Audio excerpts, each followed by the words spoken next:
Listed in Nottinghamshire are Sybil and Layla Ross. Sybil is 11, Layla just 6. Dear Mummy and Daddy, we've had a lot of bother about Layla's schooling. One morning, Layla was homesick, and I didn't know how to comfort her. I asked her what would happen if all the soldiers cried and we never won the war. That didn't appeal to her, so I had to think of something else. I'm sure you will enjoy Layla's very amusing letter. Much love, Sybil. Dear Mummy and Daddy, I've been a good girl last week. I'm very sorry that I've been a naughty girl. I've got a husband and his name is Kenneth Farrow. When I come home, do you think there'll be any room for my husband? When I'm ready to marry Kenneth, he'll be 27 and I'll be 20. Kenneth is a nice boy. Love to all, Layla. 5, 6, Mark the Street says picture road is on 70. Not all evacuated children are happy in their new accommodation. Dear Mum and Dad, if it's the last earthly thing I do, I am coming home Christmas. You made promise after promise about that. You're okay.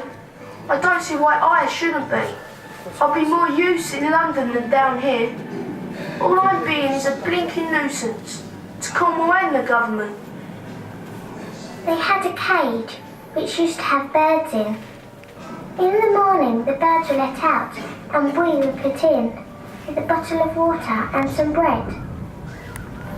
We would stay there all day. She had a horsewhip with a crook handle and about 6 inches of leather on the end. She walloped me all over and had bruises right down to my ankles. All my clothes were bleeding. You think we're settled down here, don't you? Sometimes I feel like cutting my throat. Thank goodness I'm nearly 14 now. I'll be glad when I'm 15, so this will all be just history. Summer 1940. Just 23 miles across the Channel, Hitler's troops are poised, ready to strike at Britain. If the invasion comes, the British people are to be defended by the Home Guard. Colonel Andrew Elliott issues his own guidelines in a pamphlet, Shooting to Kill. In the invasion of Britain, there will be no quarter given. It will be you or the other fellow. For the taking of prisoners will probably be out of the question for both sides. The few fifth columnists will be active, so watch for them.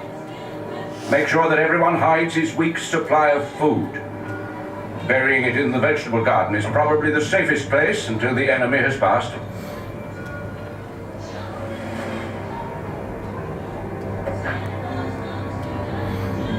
A service rifle will kill anything from a Nazi to an elephant.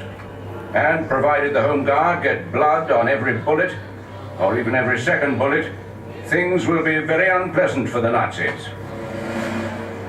The experienced and practiced shot should have no difficulty in backing 5 Nazis in a charge as short as 50 yards. Pick out your enemy and shoot him. Dozens of tricks, all very demoralizing for the enemy, can be devised with just a little hard thinking. The average Britisher's brain works quicker than the average German's, which is a telling factor.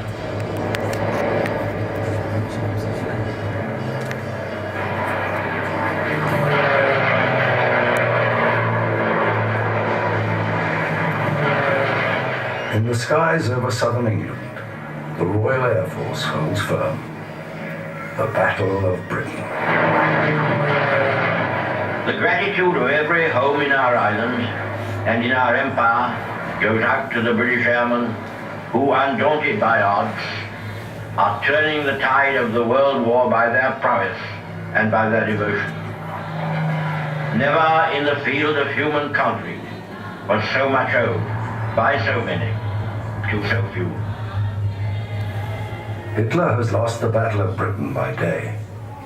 He now sends his bombers to attack Britain's cities, and the British people by night.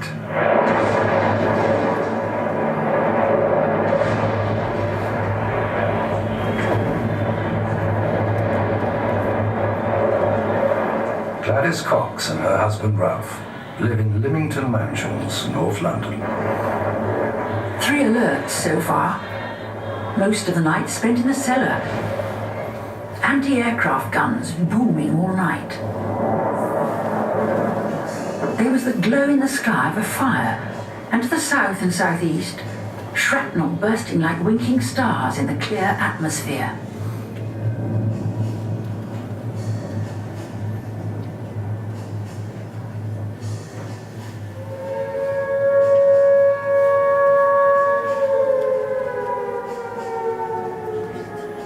After the first all clear this morning, I hurried out to do the weekend shopping. I greeted Mr. Palmer at the fishmonger's with, "Well, we're still alive." "And kicking," he added, smiling broadly. Here is the news, and this is Alva and Adair Reed. The day was the most costly for the German Air Force for nearly a month. Ralph ran into Mr. Breville Smith, who hailed him in friendly fashion. People we have known for years by sight and have passed without recognition have suddenly become very friendly. It seems to require a war to break down English reserve. That certain night, the night we met, there was magic abroad in the air. There were angels dining at the Ritz, and the nightingale sang in Parsley.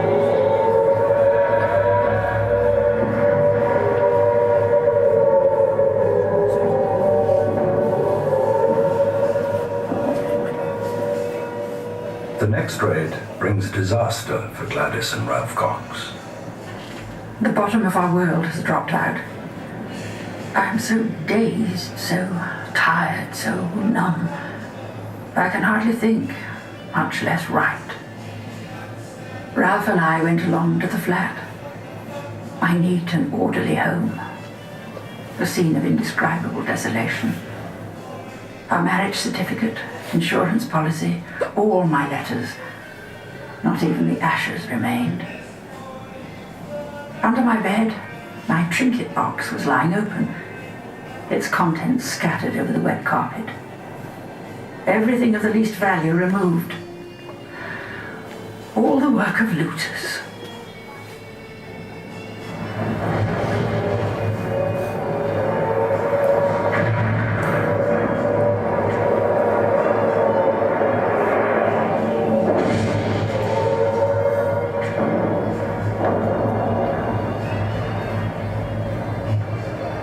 Facing the full horror of the Blitz, the men of the Heavy Rescue Service.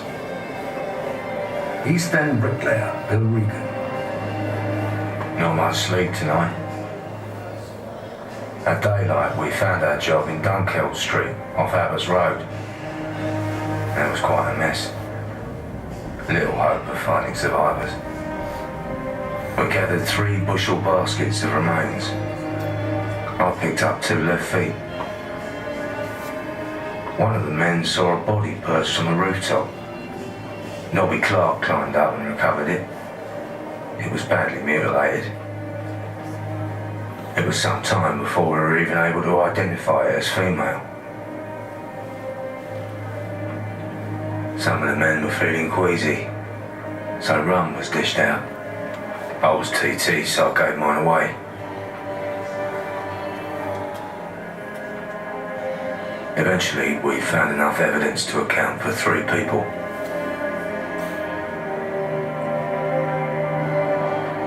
We are now beginning to notice the smell, as if everything is becoming unclean.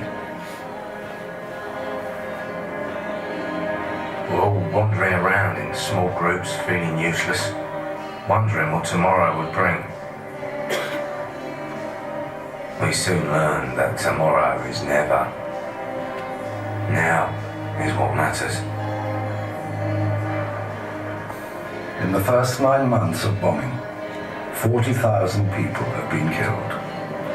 But the deaths are only a tenth of those expected.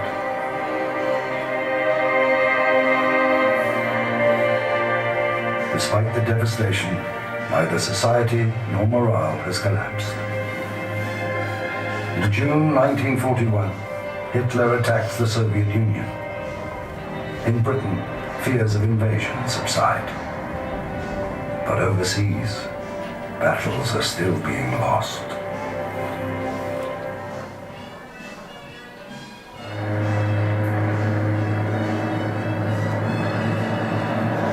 In 1941, Britain is losing the Battle of the Atlantic.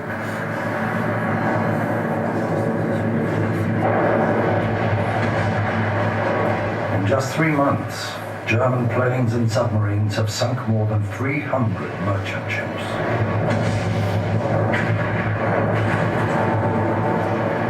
The situation is so bad that Churchill orders the figures to be kept secret.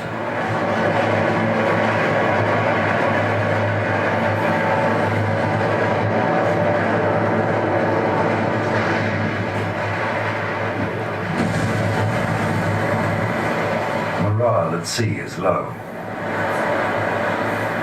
William Crawford is just 17 years old. From HMS Hood, he writes to his mother in Edinburgh almost every day. Dearest Mum, I'm writing again today just because it makes me feel nearer to home. I know it's wrong to say, but I'm sure I'm fed up. I feel kind of sick. I can't eat and my heart's in my mouth. We struck bad weather today. Talk about waves as big as houses, they're crashing over our bows. Even as I write this, we're heaving, and I can hear the waves smashing on the forecastle.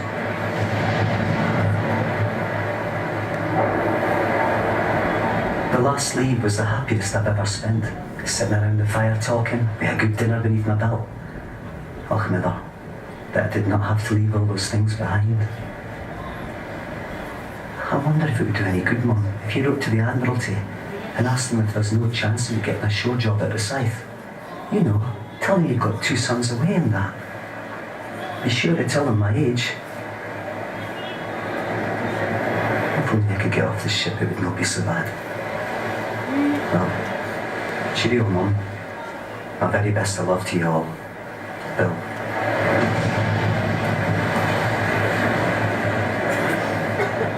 Telegram to Mrs. Elsie Crawford, Longston Crescent, Edinburgh, from the Commodore Naval Barracks, Portsmouth, 28th May 1941. Regret to report that your son, William McFarlane Crawford, boy 2nd class, is missing. HMS Hood has been sunk by the German battleship Bismarck. 1,421 crew members are killed. There are only 3 survivors. William Crawford is not one of them.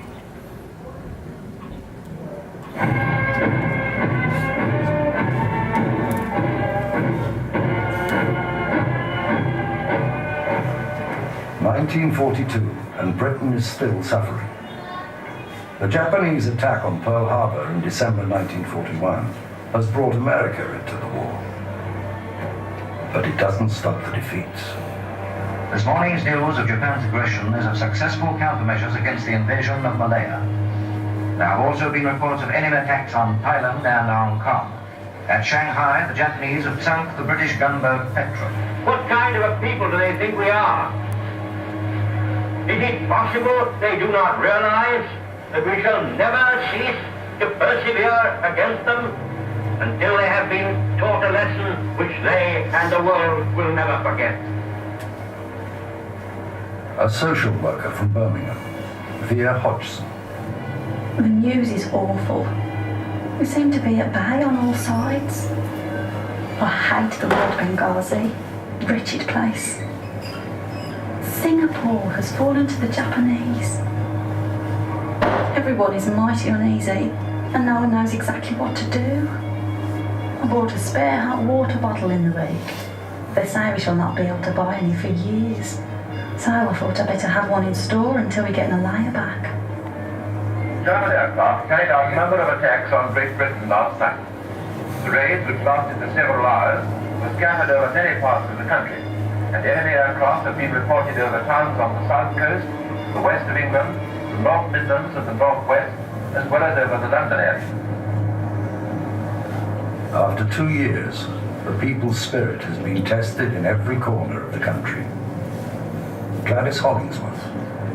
The city of Coventry smashed to destruction on one single night. Can anyone imagine such a thriving industrial centre and 10 hours later a graveyard and rubbish heap? Hetty Spear. You can imagine what Bristol is like. It's just hell.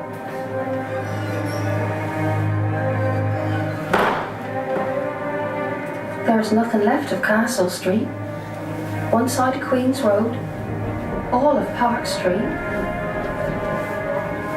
I don't know if we shall get another, but if we do, there won't be much to hurt. Only people.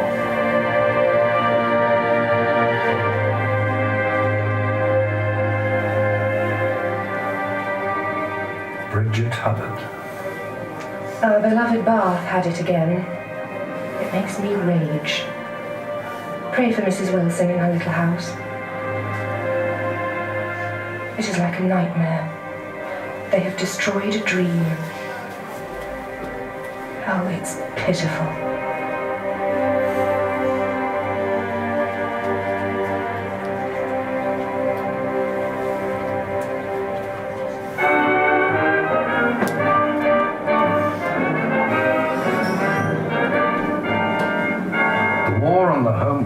Becoming increasingly hard.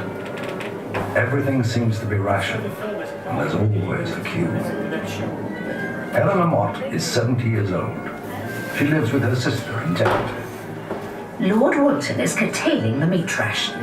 He says we can become more vegetable eaters. At least vegetarians used to have eggs, cheese and milk and other things. But with all these cut away, how is the health of the nation going to be maintained?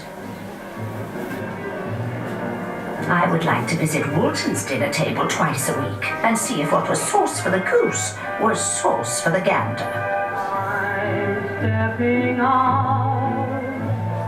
Olive Cousins is a teacher. She writes regularly to her fiancé, Leslie, an army stretcher bearer.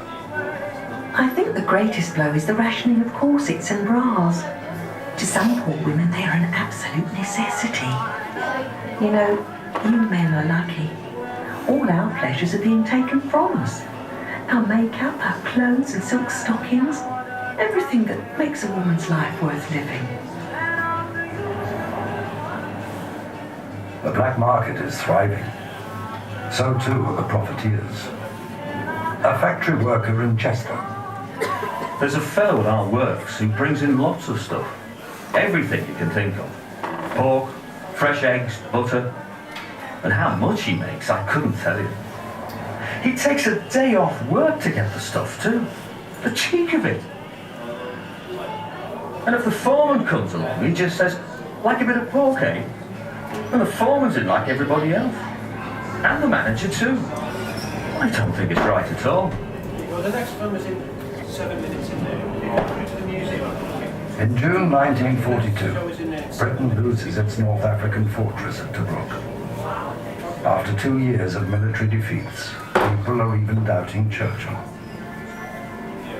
It is Britain's darkest hour. Canteen worker Nella Last from Barrow-in-Furness.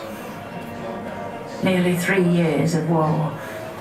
If only mothers could think that their poor boys had died usefully, with a purpose. It's shocking. But from defeat, a victory. At last.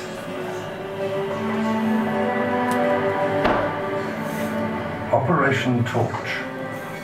On November the 8th, 1942, British and American forces had landed in Algeria and Morocco. Just 4 days earlier, news had been broadcast of the Allied victory at El Alamein. This is Bruce Belcher. Here's some excellent news in the form of a communique from GHQ Carter. The Axis forces in the Western Desert after 12 days and nights of ceaseless attacks by our land and air forces, are now in full retreat. Moira Charlton had heard the announcement at home in Britain. Montgomery and the 8th Army seem to have done the trick. It's as if the tide has turned. Rommel is retreating. It must be hell for the Germans, and I must say I'm glad of it. It's terrific. Dad was so excited at breakfast that he consumed the whole of his butter ration on 2 bits of toast.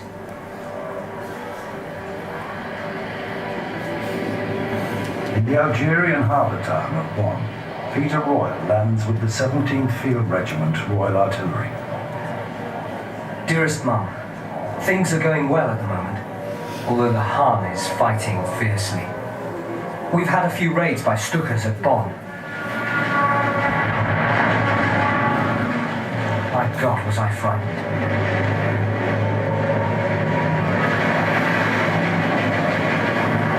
This was the first time I'd been bombed, the nearest being 50 yards.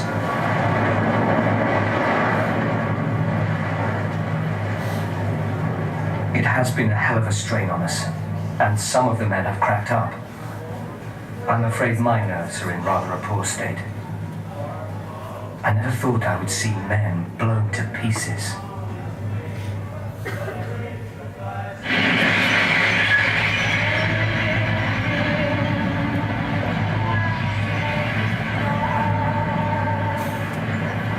Across the world, British troops keep in touch with their families through the broadcasts of a young singer, Vera Lynn. This letter of mine is getting to be a sort of rendezvous, where husbands and wives, torn apart by war, can be brought together by music. Night and day, you are the one. British and American troops force the Germans into retreat. Peter Royal prepares to attack their Panzer tanks.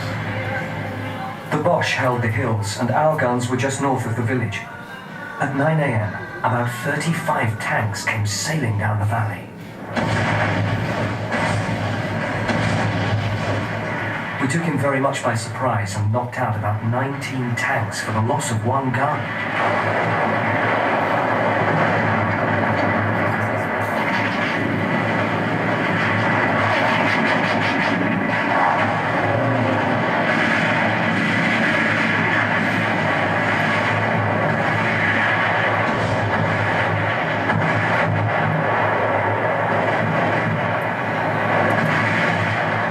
We had a few casualties.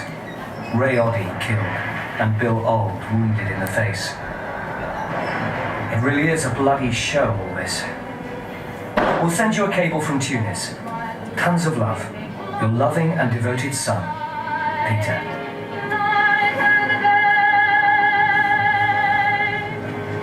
And that's all my news and music.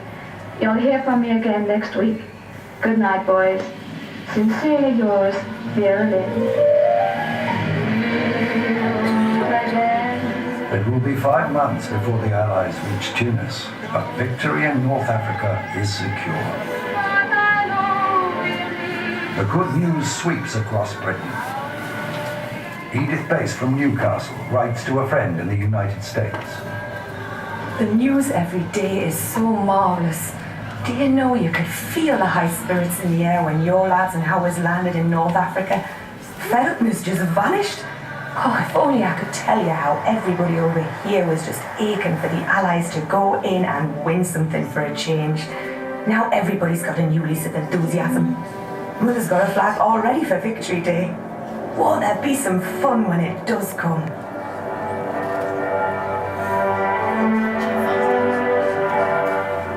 Britain has survived its darkest hour. All over the country, church bells ring out, not to warn of an invasion, but to celebrate. We have a new experience. We have victory. A remarkable and definite victory. A bright gleam has caught the helmets of our soldiers and warmed and cheered all our hearts. Ah, this is not the end.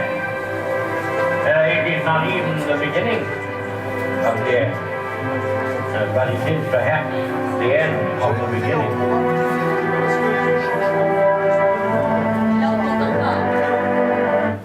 Il n'y a pas que nous là. Hein. Ici, hein.